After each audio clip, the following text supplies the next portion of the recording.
ఇదిగో కనకయ్య, అయ్యా అయ్యా, ఈ చేతులు నలుపుకోవడం కాదయ్యా, నాకు కావాల్సింది చెప్పినది చెప్పినట్టు చేయడం. చేస్తూనే ఉన్నా కదయ్యా పోషయ్య గారు. ఏం చేస్తున్నావయ్యా? నీ చేతగారి తనానికి రాజావారు నన్ను అక్కడి నుంచి జాడించేస్తున్నారు. అయ్యగారు గ్రామానికి అధికారులు, ఆటపడని మానవంతులు. రామరామ, ఈ రాంభజన లాభం లేదు కనకయ్య. ఇవాళకి డబ్బు పంపాలి. ఇవాళ కప్పమంత జమ కావాల్సిందే. బకాయిలు చిల్లికి ఇవ్వడానికి వీల్లేదు. అంతా వసూలు చేయాల్సిందే. చేయకపోతే మర్యాద దక్కదు. చేస్తా, వస్తా. మన కత్తికి రెండు వైపులా పదులు.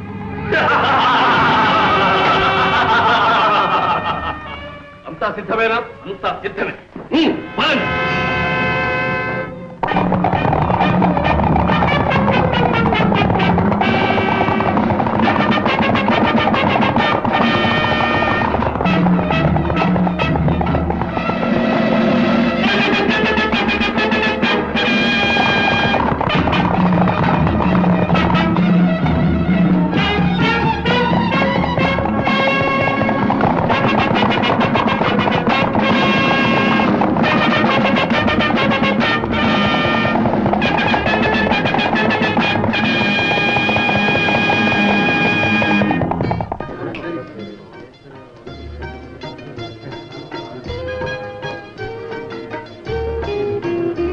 యాభై 54, 55, 56, 57, 58, 59, 60. అప్పడాల అప్పల స్వామి 60. చెమరాయ చెమయ్య నామం చూస్తా. చెప్పు చెప్పు, రాసుకున్నా. 50. ఎలుకొట్టు యాకాంబరం 50. 50.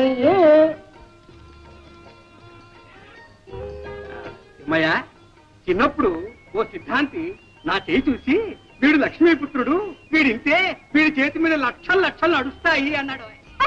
చెప్పు, అలాగే నడుస్తున్నాయిగా. నడుస్తున్నాయి. సరాసరి దివాణం బొక్కసంలోకి నడుస్తున్నాయి. వీడింతే. పచ్చి పులుసు పరంధామయ్య, గత బాకీ 30, ఈ ఏటికి 70, మొత్తం 100. ఇదిగో ఈ 50 జమ కట్టుకో కనకయ్య. ఏమిటి? చాలా ఇబ్బందుల్లో ఉన్నాం. పైగా ఈ ఏడు దెబ్బమే దెబ్బ. మా ఆవిడ పురుడు, అబ్బాయి పెళ్లి, అత్త చావు. మా సాగు ఎవరితో చెప్పుకోమన్నావయ్యా? బాకీలన్నీ మొత్తం పూర్తిగా వసూలు చేయకపోతే మర్యాద దక్కదని మన పూషయ్య మరీ మరీ నొక్కి చెప్పాడు. ఇది ఇంతే. లాభం లేదు, డబ్బు మొత్తం జమ కట్టాల్సింది. ఊరుకోవయ్యా, నిన్నెవడు అడిగాడు? ఎవరిని అడిగినా ఒకటేనయ్యా, డబ్బు మొత్తం జమ కట్టు. నా దగ్గర లేదు మొర్రు అంటుంటే. లేకపోతే మొహానికి ఇంత మసి పూసుకుని జుట్టుకర్ర పూసుకుని బయలుదేరు. ఎవడ బుర్రైనా బతకూడదు.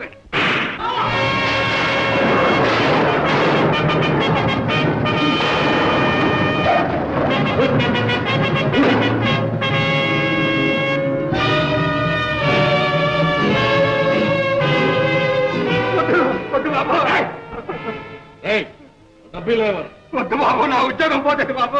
ఇవ్వకపోతే నీ ప్రాణమే. బాబోయ్ బాబాయ్ బాబాయ్, ఆ పోషణ నా ప్రాణం తీస్తాడు. మీకు అన్నం పెట్టుకుంటారు బాబు. చూస్తానే వీళ్ళు కట్టే. బాబాయ్ బాబాయ్, నా డబ్బు బాబాయ్ బాబాయ్ బాబాయ్. సరే కట్టకండి బాబాయ్.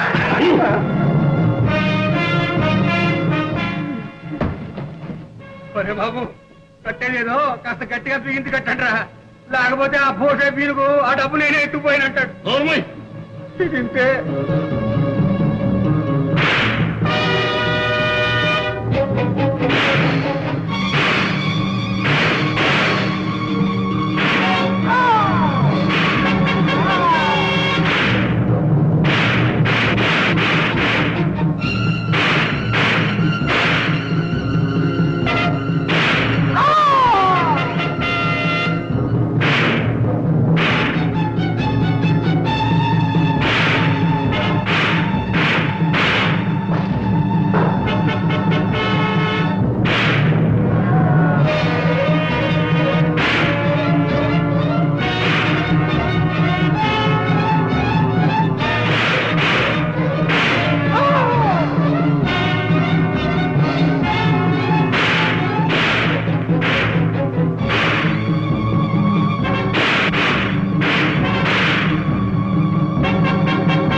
వెనక్కి తిరిగేలా ప్రాణాలు తక్కువ తుపాకులు పారేయండి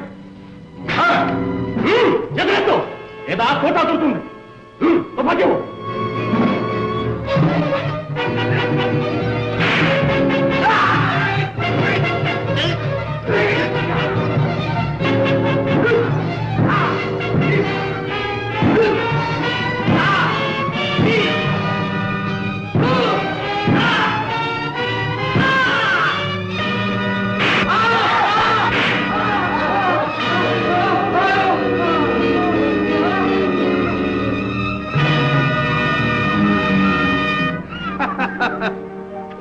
జయం మనదే రక్షించావు రాజా సమయానికి వచ్చావు లేకపోతే వాళ్ళు డబ్బంతా కొల్లగొట్టు ఉండేవారు నా ఉద్యోగం ఊడిపోయి ఉండేది పారిపోయారా దొంగలు ఆ దొంగ గాడిదలు నన్ను కట్టేస్తూ ఉంటే చూస్తూ ఊరుకుంటావా నేనెక్కడ చూశాను గురువా అప్పుడు మూతిని కాళ్ళు ఇప్పుడేగా తెరిచాను ఉద్ధరించావు డబ్బంతా పోగే అలా చూస్తారావయ్యా పోగేయండి రాజా గొప్ప ఆపద నుంచి కాపాడు వెళ్ళిన పని ఏమైంది నేను వెళ్తాం పని కాకపోవటమా ఇదిగో వసూళ్ళు ఇది సిద్ధాపురంది ఇది పచ్చిపాడుది లెక్క చూసుకో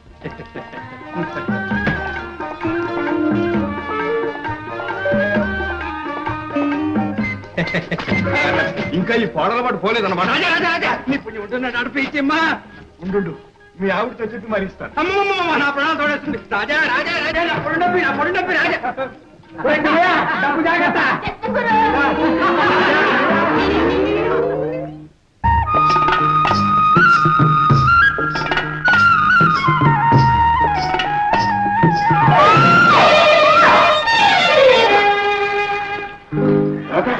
నువ్వా దెబ్బ తగిలిందా ఏటి పైన పడి పైగా దెబ్బ తగిలిందని అడుగుతున్నావా చూడలేదు రాత ఏ కళ్ళిపోయాయా కళ్ళిపోయా నీ కళ్ళున్నాయిగా చారదేసి నువ్వు చూడక్కర్లా ఎదురొచ్చేవాడు నీకు కనపడలా నా నెత్తి మీద మోపుంది ఎట్లా చూసేది నువ్వు చూడకపోతే నాదే తప్పు తర్వాత తాపిగా తగులు కానీ నా పొడి నొప్పి రాజా ఓడి కేసుకెళ్ళగా రాదమ్మా ఎందుకమ్మా ఈ పచ్చాకులు ఈ పచ్చాకుల మా ఇంట్లో ఉందిగా ఒక గుర్రె పోతు దాన్ని మేపడానికి నేను గొర్రెపోతు నుంచి నువ్వు బర్రె పడ్డవా ఓయ్ బావా ఏ మరదలా సిగ్గు లేకపోతే సరే. ఎందుకు? నడి వీధిలో చిన్న పిల్లాడు ఆ కుప్పి గంతులేంటి పెళ్ళై ఉంటే ఈ పాటికి 10 మంది బిడ్డలు తండ్రి అయ్యేవాడి అవునవును ఆ 10 మంది బిడ్డలు నువ్వేగా కని ఉండేదానివి ఏది ఇంకోసారేను 1,00,000 సార్లు అంటావు ఏటి రాజా రాజా రాజా నా డబ్బి నా డబ్బి నా డబ్బి ఇంటికి కడిస్తాను బావ మరదల సరసం బజారున పడింది ఈ మోపు నా నెత్తిన పడింది ఇది ఇంతే లక్కినారు! రే, లక్కినారు! రావాలి, తొందరగా రావాలి. ఏమిటది? మీ చెల్లెకి టైం పట్టింది ఏటి నాకు దయం పట్టిందా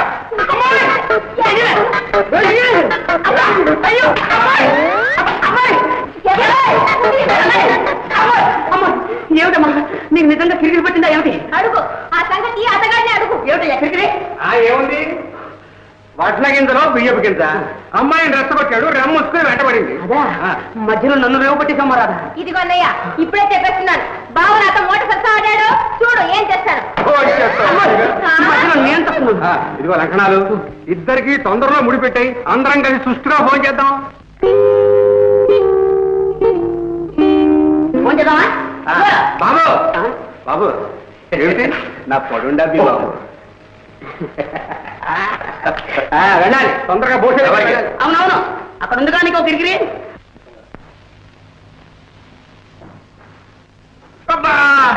మోటు మీద ఇంకా గట్టిగా బిగిస్తావేరా నొప్పెట్టిందా బాబు? రే కొండయ్య ఇది తుపాకీ దెబ్బని ఎక్కడైనా చెప్పగలవు జాగ్రత్త చెప్తానా అయ్యగారి ప్రాణాలకి నా ప్రాణం అడ్డం కాదు. ఏ లాభంరా బ్రహ్మాండమైన అవకాశం చేజారిపోయింది అమ్మా ఆ రాజాగాడి రాకపోయి ఉంటే వచ్చిన వాడు అయ్యగారిని తుపాకీతో కాల్చాలా చేతికి తగిలింది, అదే గుండెకి తగిలి ఉంటే. అయ్యా కనక చూస్తున్నాడు నమస్కారం బాబు రా కనుక ఇవాళ ఒక పెద్ద ఘట్టం గడిచింది మా ఆవిడ తాళి కట్టింది లేకపోతే మీ మొహం చూసేవాడే కాదు అదేమిటి ముష్టి ఎదవా మూల నష్టపు ఎదవా మర్చిపోయిందా? వాడికి తోడు గుంటనక్కల గుంట ఒకటి ఎవరయ్యా? దోపుడు తగలాయా?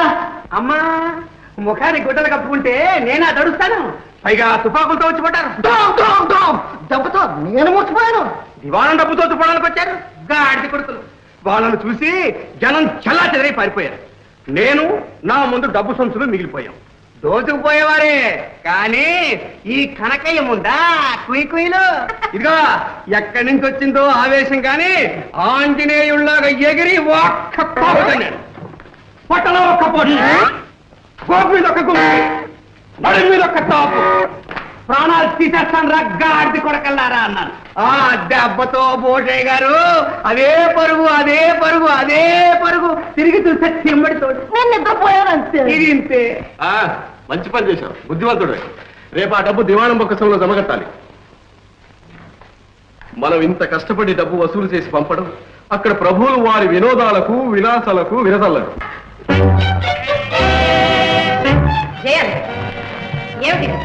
ఏమిటిదంతా? ఏముంది, నృత్యం గానం వినోదం ఎంతో శ్రమపడి తమ్ములు గారి కాలక్షేపానికని ఏర్పాటు చేశాం పెద్దమ్మా. అవునమ్మా. వయసులో పెద్దవాడిని నువ్వే చిరంజీవిని పెడదారులు పట్టిస్తున్నావా? అదే లేదు లేదు పెద్దమ్మా, గండికోట ప్రభువులు కళాపోషకులని, తమ్ములు గారికి ఇవంటే చాలా ఇష్టమని. అవునమ్మా, వాళ్ళని మనం ఆదరించకపోతే మరెవాళ్ళు ఆదరిస్తారు? వాళ్ళ బ్రతుకులు ఏం కావాలి? బాగుంది, చాలా బాగుంది. ప్రతాప్, ఇంకా మీదట ఇలాంటి కాలక్షేపాలు జరగటానికి వీల్లేదు, తెలిసిందా? అలాగే పెద్దమ్మా, అలాగేమ్మా. అమ్మా నాయన జయంత్, నేడో రేపో నీ భుజస్కంధాలపై గండికోట రాజ్యభారం పడబోతుంది. నువ్వు ఇలాంటి వ్యసనాలలో మునిగితే రాజ్య రక్షణ ఏం చేస్తావు, ప్రజాక్షేమం ఏం చూస్తావు? చిన్నతనం, బాధ్యత మీదబడిన తరువాత ఇలాంటి పొరపాట్లు జరగవమ్మా. ఆ నమ్మకం నాకు ఉంది మంత్రి గారు. నాయన జయంత్, అమ్మా, మన గండికోట వంశానికి మచ్చ తీసుకురావద్దు. కన్న తల్లి, కట్టుకున్న భార్య, పాలిత ప్రజా గర్వంతో ప్రేమించే ఆదర్శమూర్తులు మన గండికోట ప్రభువులు, తెలుసా? తెలుసమ్మా. ఇంత రాత్రైనా విలాస మందిరంలో వినోదిస్తూ కాలం గడపటం వివేకం కలవారు చేసే పని కాదు నాయన. వెళ్ళు, లలిత నీ కోసం మందిరంలో ఎదురు చూస్తుంటుంది. వెళ్ళు. అలాగేనమ్మా. మంత్రి గారు, చిత్తం. ఇక మనం జాగు చేయటం మంచిది కాదు. వెంటనే చిరంజీవికి పట్టాభిషేకానికి ఏర్పాట్లు చేయించాలి. అదే సరి అయిన ఆలోచన. అందుకు తగిన ఏర్పాట్లు చేద్దాం. మంచిది.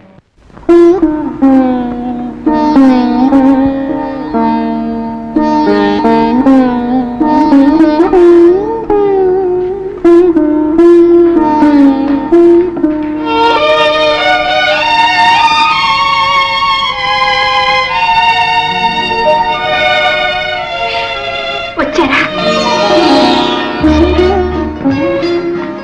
ఇంత రాత్రి అయింది, రాణిగారు ఇంకా నిద్రపోలేదా? మీ రాక కోసం నిరీక్షిస్తున్నారా? నిరీక్షించడంలో కూడా ఒక విధమైన ఆనందం ఉంది కదా. అవును, ఏమిటి కన్నీరు? అబ్బే, ఆనంద బాష్పాలు. ఓహో, విచారిస్తున్నారేమో. ఈ జీవితంలో విచారం కలిగిన ఆనందం కలిగిన ఎందుకో దానంతటదే కన్నీరు వస్తుంది. దేవి, ఈ జీవితంలో విషాదమే ఉండకూడదు, వినోదం నిండిపోవాలి. నవ్వుతూ కాలం సాగిపోవాలి. అది అందరికీ సాధ్యమేనా? పిచ్చి ప్రశ్న. అందినంత వరకు ఆనందంగా ఉండటమే జీవిత లక్ష్యం. కానీ ఆగిపోయారే? మా అమ్మగారికి నా మీద ఆగ్రహం కలిగినట్టు, ఏ శుభముహూర్తానో పట్టాభిషేకం చేసి నా స్వేచ్ఛను అరికడతారేమో అని అనుమానంగా ఉంది. అదేమిటి అలా అంటారు? జీవితం అంతా విచ్చలవిడిగా ఇలా విలాసాలలోనే గడిపేదామని భావిస్తున్నారా? అలా గడపగలిగితే నేను ఎంతో అదృష్టవంతుడు, ఎంతో అదృష్టవంతుడు. ఏడుస్తాడు ఎందుకు? మీరు ఇలా అంటుంటే నాకెంత బాధగా ఉందో మీకేం తెలుసు. ఉన్నమాట సంతోషిస్తారనుకున్నా, బాధపడతారనుకున్నా. లేదు లేదు, మీ చిత్తముచ్చినట్లు ప్రవర్తించండి. మీరు సంతోషంగా ఉండడమే నేను కోరేది. మీ ఆనందమే నా ఆనందం. ఎంత అమాయకురాలు. ఈనాటికి మా పెద్దమ్మ గారు నా పాలికి పెద్దమ్మై కూర్చున్నారు. జయంతు నేను కలిసి ఉండడం ఆమెకు కన్నెరగా ఉంది. కారణం మామూలుగా అర్థంలా కనిపిస్తూనే ఉంది ప్రభు.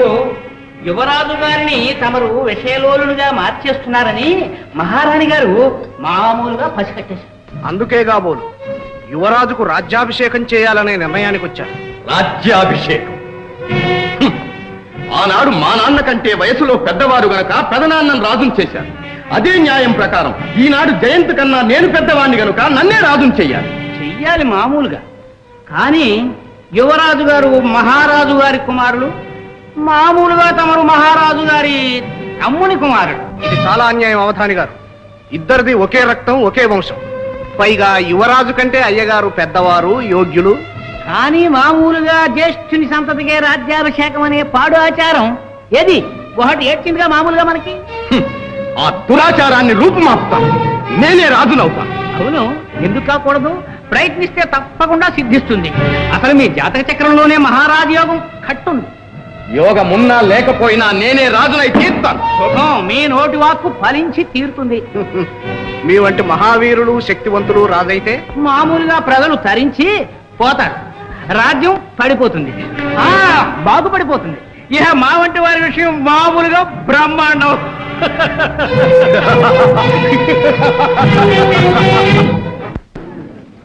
అయ్యా, ఉగాది ఉత్సవాల సందర్భంలో ఇక్కడ చెడుగుడు పోటీ జరగబోతోంది. ఇది మన గ్రామాధికారి భూషయ్య గారి తట్టు. ఇదంతే గండభేరుండ తట్టు. దీంతో పోటీ చేయదలుచుకున్న వాళ్ళు ముందుకు రావచ్చు. మా జట్టు ఉంది. మీ జట్టు పేరు? గజబిడి జట్టు, ఇది పుడుం పట్టు జట్టు. రాజా, భూషయ్య జట్టు సంగతి నీకు తెలుసు. అందరూ మెలికలు తిరిగిన ఆటగాళ్ళు. వాళ్ళతో పోటీ పడి అవమానం పాలవుతారు. మాది రామదండు జట్టు. గోదావరిలో దిగమనండి, అప్పుడు తెలుస్తుంది.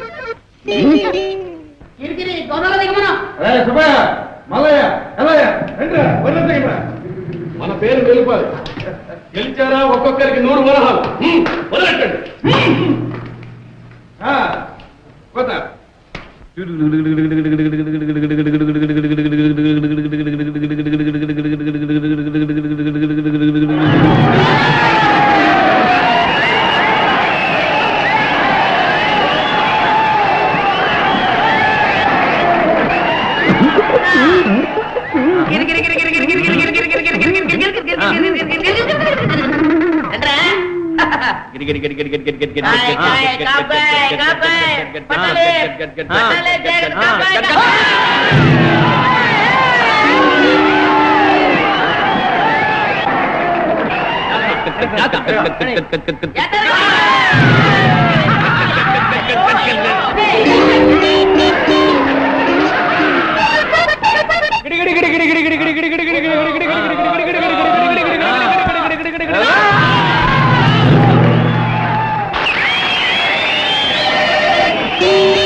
మీరు చెప్పండి బాబు. అబ్బాయ్, అబ్బాయ్.